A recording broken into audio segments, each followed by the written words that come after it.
G'day everyone, welcome to my channel. My name's Pierre and this is Simple Home Brew. Today I'm doing a Tooheys Draught, but there's a catch. This one's old. Its best before date is the 28th of the 4th month, 2012. So it's 8+ years old. Let's see how this works out, shall we?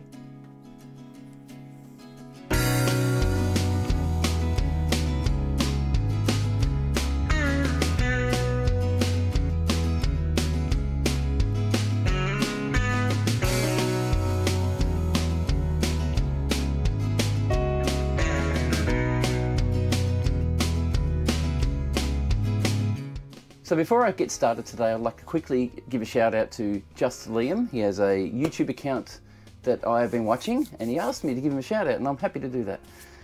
His link is down below, so if you like his channel, give him a thumbs up and give him a subscription. Cheers. So today, I would like to thank Karen and Breno. Karen and Breno supplied me with these old extracts to brew to try them out and see what happens with them. So they didn't want them to go to waste.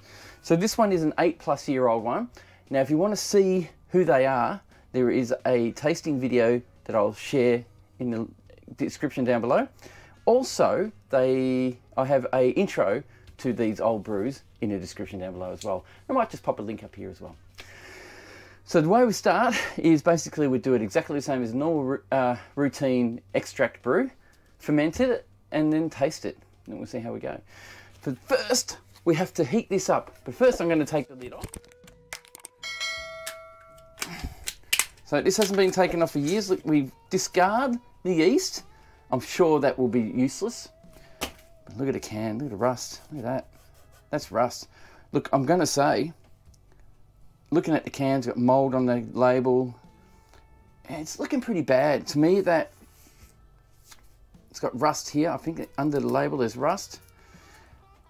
If this is good inside the can, I'm gonna be shocked. Anyway, I'll get started.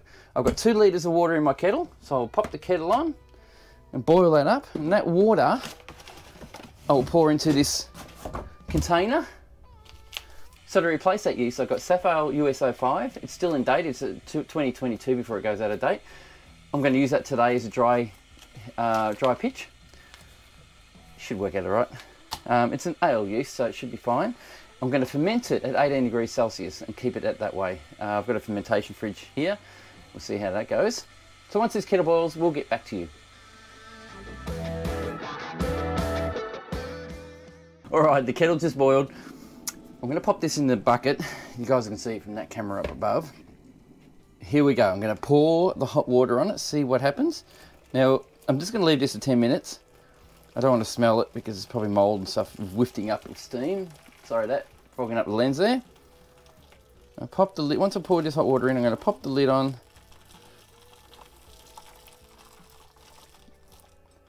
Like that. So this is what we do. We just put it in there. It's hot water. Let it soak with the lid on just so that the heat gets right through the can.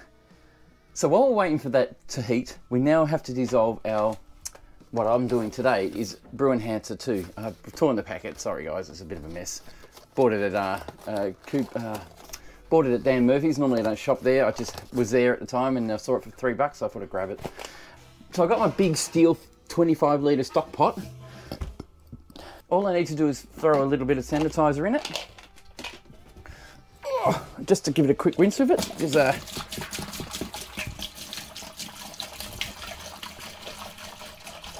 and this is a mix of sanitizer I made a couple of days ago, just so I've got it on hand all the time. Oh, geez, you can smell that label from the extract. Oh, I'll have to open up the house here. So, mix it in, just get around, just make sure I've got it all touching all the sides. Now somebody asked me, how do I sanitize everything? In every video I make brewing, I always talk about sanitizing. I have had questions in the past from people who watch my videos asking me how to sanitize, and now I explain that in every video I do. So it shows they only watch 2 or 3 minutes, maybe 4 minutes of my video rather than the whole thing. It's not a bad thing, it's just annoying. I'm going to have to boil the kettle again. I'm going to put 2 litres of water in this, boil it up, pour it in my pot and add my brew enhancer. Once I've boiled it, I'll come back to you. Right, the kettle's just about boiled. Take the lid off. I just put it on just to save dust getting in. Gonna open up my my Brew enhancer. All it is, it's just dry malt extract with a bit of sugar as well, and it just helps sweeten it up a bit. Gives a bit of mouthfeel and flavour. So I'll pour that in, easy to tear open, just like that. Now, I learned something recently from the subscribers out there. Pour this in first. Before, I used to get coagulation around the tip or the end of my bag. And it used to be really annoying. Now this stuff is so easy to dissolve, even when it's... See, no coagulation because I've got no steam coming up on it. So I'll pop that, throw that in the bin, grab my kettle, and just pour it in. And that'll dissolve it so quickly and easily. Now this is 100 degrees Celsius hot water, so it's killing anything that pretty much can harm you. Now the reason why I'm doing this in a pot so instead of my fermenter is because the fermenter can't handle 100 degrees Celsius. This bottle, spray bottle, has sanitizer in it. I've actually filled it with sanitizer a couple of times now, just so everything that touches the wort from here on in is sanitized. Even though we're working with 100 degrees Celsius water, it's still wise to make sure everything is clean and sanitized. If it didn't, we'd have a lot of trouble. So what I'm doing now is just dissolving it. Already looking pretty good. So once that's dissolved, I'm going to open up the can of extract and pour that in as well and dissolve it. Rightio, that one's dissolved. I'll pop that aside for a sec. I made a mistake, guys. See this mat here? Don't know if you can see it. See this mat here? It's a yoga mat. I stuck it I put it on the bench thinking that's going to be a nice little pad to work with. It's going to be awesome to work around. But I left it for a day. And what happened? It stuck to the bench. I can't get it off without damaging the bench. So I'm going to leave it there until it wears out. And then one day, remove it and clean the bench, revarnish it and do it all again. What do you do, hey? Anyway, back to it. So the extract's been sitting in the bucket of hot water for at least 15 minutes. Warmed up, ready to go, looking ugly as. Got rust on it, so I'll try the end that's not so rusty. Yeah, I'm going to have to try the bottom. I usually open these up in the bottom anyway. Got a few dents, so let's see how good it goes at opening. Right, you ready for it? I'll speed this bit up.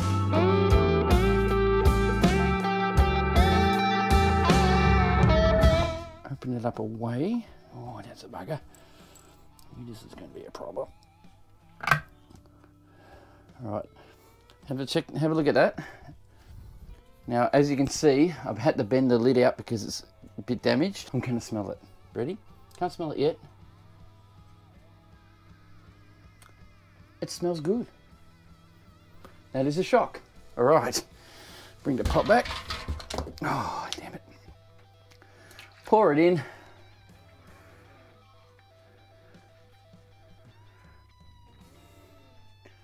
I'm going to rinse this so I can check it to see if it's actually dirty. I dropped this on the thing, so I'll now have to get some sanitizer on it. Stir that. I'm being careful to try and not touch the sides of the can on the outside because the condition isn't very good and there's a lot of mold on it.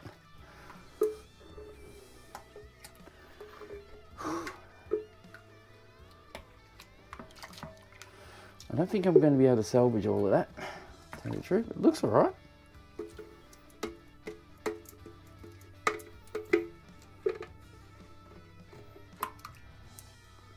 Get out of my face, fly.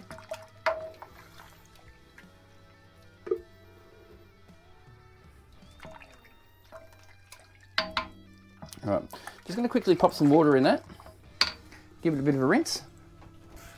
Truthfully, from the experience I've had with extracts before, the smell is phenomenal. It smells absolutely awesome. It smells normal. This is what I'm trying to say. And a lot of you out there have asked me to do this Tooheys one because they like a Tooheys brew.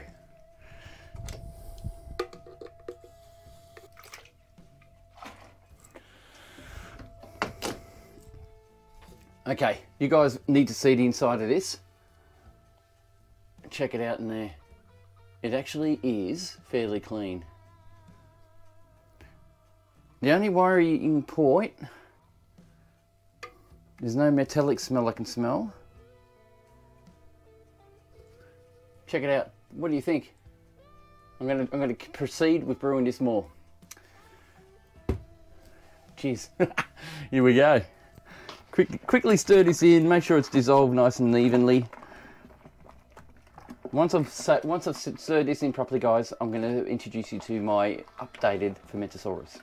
The last video I posted was about the upgrade to my Fermentosaurus. I've had it sitting in my shed with sanitizer in it and left it under 15 pounds of pressure for 24 hours just to check the pressure. It worked fine. No leaks, no problems at all.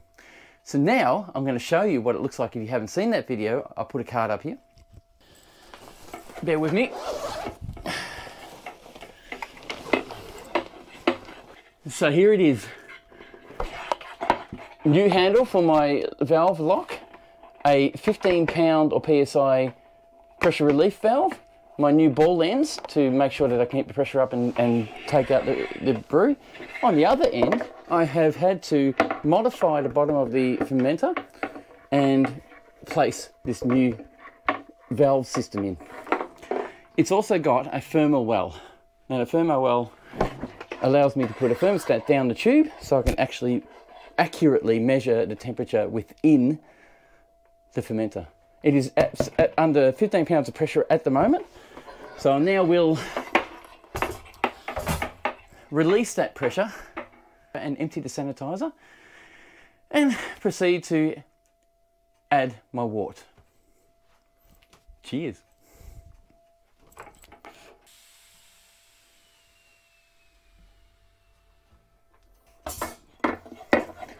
So what I found in this system is when your lid's on, your valve is just sitting there. When you can't add wort with your valve in place. So you need to put your cup on the bottom to make sure that the wort doesn't fall out the bottom when you're pouring it in the top. So I'll just quickly relieve that valve, let the sanitizer in, and I'll now empty that sanitizer out so that I can use my fermenter. Ah, it's still under a little pressure. So, yeah. So what I'm going to show you too is the dip tube, that bloke there, travels along the shaft of the thermo well and stops it going to the edge of the fermenter. This is what appeals to me. A lot of time when I'm transferring to a keg, it ends up going to the edge and starts sucking in gas rather than transferring fluids. This way, it stays under the Krausen line. So now that I've emptied the sanitizer out of my fermenter, I'll pop the bottle back on at the base. Just screw it on firmly. No need to go nuts with tightness. So I'll pop that in my holder. I'll get you over to my other camera. So now you won't see my face, but you'll see what I'm doing. I'll explain it to you. Just need to remove the lid. And the hard part is I've got to put this somewhere out the way. I guess the best place is not somewhere where it can get damaged or contaminated, because now I have to pour my wort in here, but I still need to put water in here because the wort's still too warm. I'll put 14 litres of water in it. Once I've got 14 litres of water in it, I'll come back to you guys. All right, my Camden tablet has been in place. Is that a word? So now I will pour this extract in.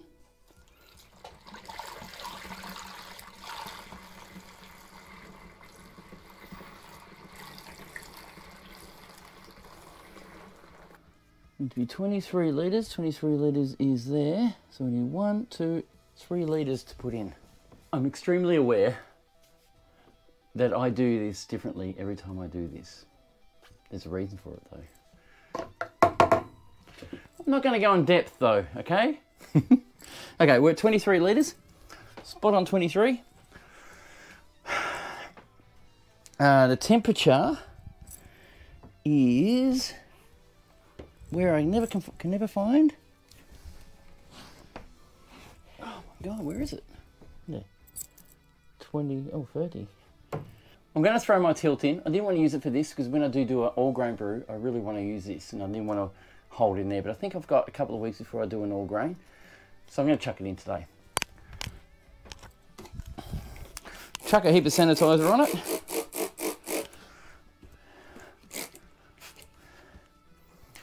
Drop it in. It's now in. At the moment, the reading from that, we can't see it now, it's just disappeared. The reading from that will tell me what temperature the water is at. So I just need to get my phone out and pretty much go into, so I pretty much have to go into the Tilt 2 program. Look for my tilt hydrometer. Tilt red status, homebrew update, 30 seconds to connect. I'm a pig. So I still haven't used this properly. I still haven't learnt to use this properly, but I will anyway. Tilt red, homebrew draft. It's not a home brand draft now, so I'm going to change that. There you go, connected. This one's the Tooheys. Tooheys. That'll do. Save. Beer name Tilt red as Tooheys. Okay.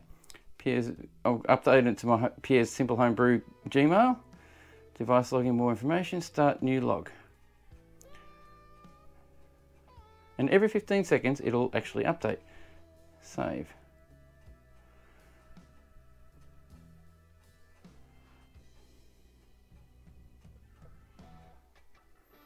Now, at the moment, all I'm doing, look, it always chooses Fahrenheit. Now, I'm sorry, but I use Celsius. So why does it always choose Fahrenheit? Anyway, back to it. It says it's at, gravity is at 1.033 and the temperature is 25.6 degrees Celsius, which is warm enough, which is, it's increasing, see that? 26.1. 26.1. So with that, I'll just keep my eye on it for 5 minutes, make sure that the temperature doesn't go higher. If it does, then I'll have to wait to pitch my yeast. So the gravity is at 1.033, so I hope to ferment that down to 1.006, which is a bit drier than I usually do. Now, I say that because 1.0366 normally is what it ferments down to, but these aged brews don't seem to go past 1.014, so we'll see how it goes in this one. 18 degrees Celsius is what I'm going to leave it at. I'll pop this on for now so no bacteria can get in. Just sit it there. Now the temperature again is 26.7 and stable. The yeast states that I can pitch this in a range from 12 degrees to 25 degrees Celsius. I can pitch this now. It's only a degree or two, so it's not really going to harm the yeast, which I will do it because I haven't got time to sit around and wait for it to do it. Sanitize the packet. Sanitize the scissors with spray sanitizer. That way, I don't risk getting anything inside the yeast packet. I think it'll be fine. I'll let you know if it isn't. So far, I've done this before and it's never happened. Never had a problem. So there's my yeast. There's my yeast. Hopefully you can see that in the focus mode. I pitch it.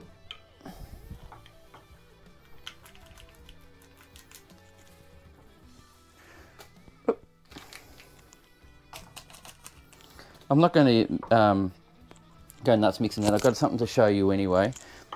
What I found with these systems, with this upgraded lid system, is first there's a seal around it that seals it nicely, but when you pop that in to the valve center, you can't push it down. It won't push. It just won't go because in here it's already pressurized. So I actually need to put this in and close the valve. I need to lift this out, which I can't lift out. It's too heavy. All right, I'll mix that up. I want to test that this doesn't leak anyway, so I'm going to lay it down like this. Can you see? You can see. Like that. Lit. let the fluid out of my bottle. So it's all into one chamber. This is so you can dry hop later. And now I'm able to close the valve.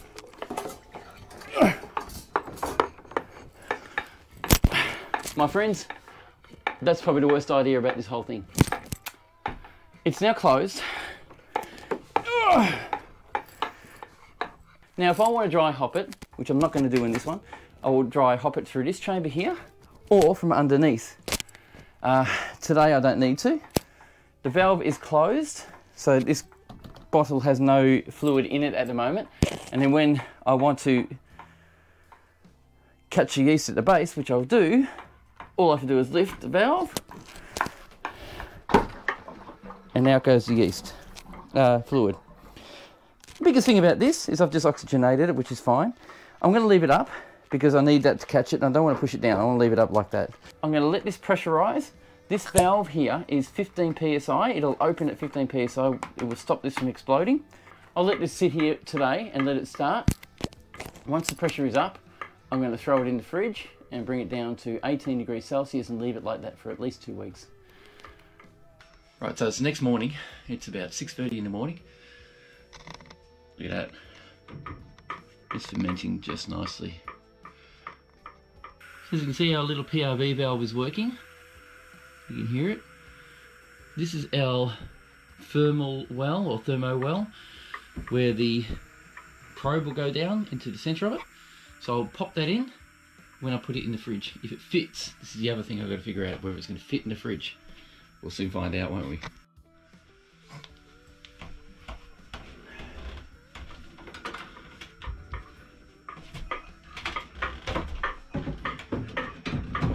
Just barely fits, see that?